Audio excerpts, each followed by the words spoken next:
Capítulo 2. O Médio Oriente. Urartu. O estado de Urartu abrangia um vasto planalto entre a Ásia Menor, o Irã e o norte da Mesopotâmia, rodeado por altas montanhas. O país era rico em florestas, pedra e jazigos de metal. Formação e desenvolvimento do estado do Urartu. Os primitivos habitantes desta área eram aparentados com os proto-hititas. Em antigas inscrições assírias fazem-se referências a dois estados, Urartu, no território da atual Armênia, e Nairi, nas costas do lago Van, que mais tarde, por volta do século IX a.C., se uniram sob o domínio de Sardur I. O poder de Urartu cresceu no início do século VIII a.C.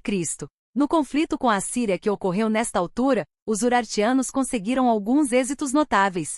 Durante o reinado de Argistis I, 781-760 a.C., as tropas assírias sofreram uma esmagadora derrota e Urartu conseguiu anexar partes da Transcaucásia. Sardur II, 760-730, continuou esta política de anexação, começada pelo seu antecessor. Durante o seu reinado foram conquistados mais territórios na Transcaucásia, na região à volta do lago Sevan, e mesmo a Síria do Norte. Mas esse sucesso durou pouco, pois em meados do século VIII a.C., o rei assírio Teglat-Falazar III chefiou duas expedições contra Urartu e devastou o território. Golpe final sobre o Império Urartu foi a invasão de Sardu II em 714 a.C., momento em que a rica capital, Muzazir, foi conquistada e devastada. O estado de Urartu, então seriamente enfraquecido, continuou a existir até o século VI a.C., quando foi finalmente conquistado pelos medos e os citas. A estrutura social e a cultura de Urartu.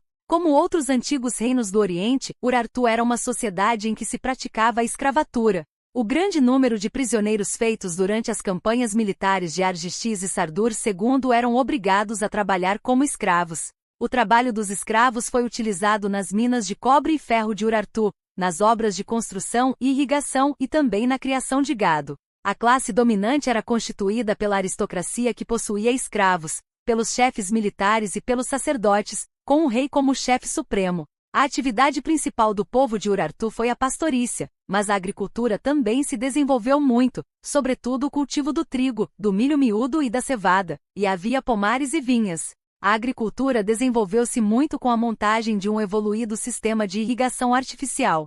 Escavações arqueológicas testemunharam o alto nível da arte urartiana em vários campos técnicos e metalúrgicos. Encontrarão-se grandes oficinas ligadas aos palácios e aos templos. A cultura de Urartu estava muito ligada à da Babilônia e da Assíria.